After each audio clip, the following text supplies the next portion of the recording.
आप देख रहे हैं एक्सप्रेस न्यूज टुडे, सच्ची खबर सब पे नजर।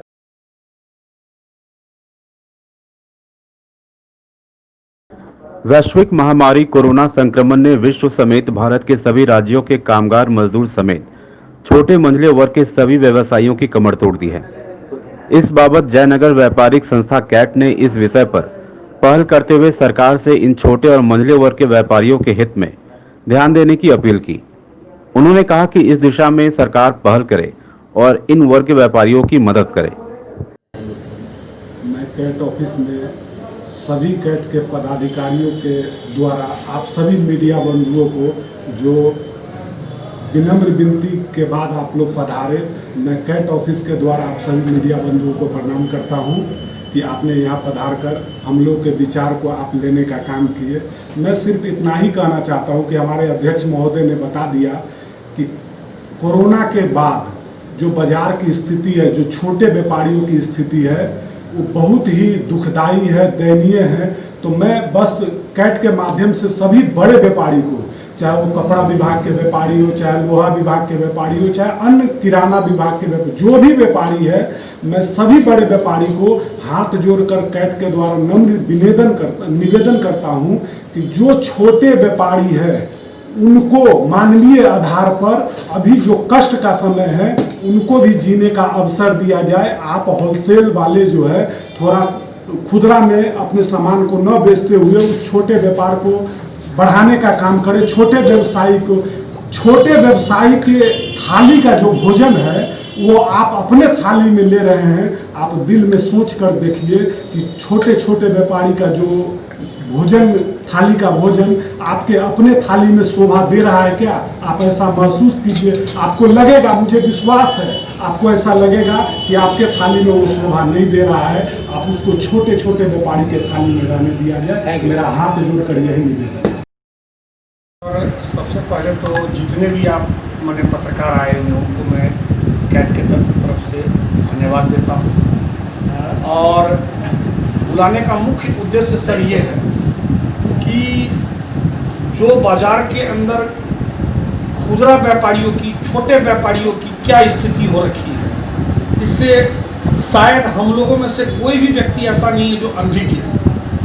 और बहुत से मैंने खुदरा व्यापारियों की स्थिति ये हो गई है कि उनके लिए दुकान तो दूर की बात है, अपने घरों के खर्चे चलाने मुश्किल हो। कारण क्या है सर? इसका सबसे बड़ा कारण ये है कि लगातार लॉकडाउन के कारण लॉकडाउन तो हुआ, लॉकडाउन के अंदर माने घरों में रह गए, खर्चे उनके चालू रह गए, आय का स्रोत था नहीं, तो जो था उसी में से तोड़ तोड़ के खाते चले गए और इसका असर दूर तक हुआ। तो अब जिन लोगों को बाजार में चीज़ें चाहिए वो आवश्यक वस्तुओं की ही खरीदारी करते हैं। तो मैं आप मीडिया के माध्यम से जो बड़े व्यापारी हैं किसी भी मने की ट्रेड के, चाहे वो मने की बर्तन के हो, चाहे वो कपड़ा के हो, चाहे वो मने किराना के हो, उनसे मेरा मने की एक अपील है, एक निवेदन है, ये मानवीय अपील है कि जब सीमावर्ती एरिया खुला रहता था तो उस समय मने थोड़ा बहुत मने कि खुदरा वालों के पास भी चला जाता था, लेकिन अब तो बिल्कुल बंद है और गिने चुने लोग आते हैं। तो मानवीय भावना के आधार पे, नैतिकता के आधार पे कुछ दिनों के लिए मने कि वो अपना खुदरा व्यापार जो करते हैं थोक के रूप साथ साथ उसको वो बंद कर दे या कम कर दे। यही उनके लिए, उनके द्वारा छोटे व्यापारियों की व्यापारिक मदद होगी। मेरा ये कहना है कि लोग जो है मैंने कोरोना काल में जो है मैंने ये दिया वो दिया, अरे आप अपने समाज के लोगों का मैंने कि अगर नहीं कर पाइएगा तो हम किसका मदद कर पाएंगे? हमारे व्यापारी जो है वो डेली जो है आ भर रहे हैं और वो व्यापारी मेरे नहीं, उनके भी व्यापारी है जो जिस धंधे से जुड़ा हुआ है, आखिर वो भी तो उनसे सामान लेते हैं। तो सामान लेते हैं तो मैंने उनके ग्राहकों को भी वो बेच देते हैं और वो अपने ग्राहकों को भी बेचते हैं। तो इससे तो मैंने ये हो गया कि ये ट्रेडिशनल चेन खत्म हो गया। सर आप ये कहना चाह रहे हैं कि थोक विक्रेता जो है खुदरा व्यापार से परहेज करें?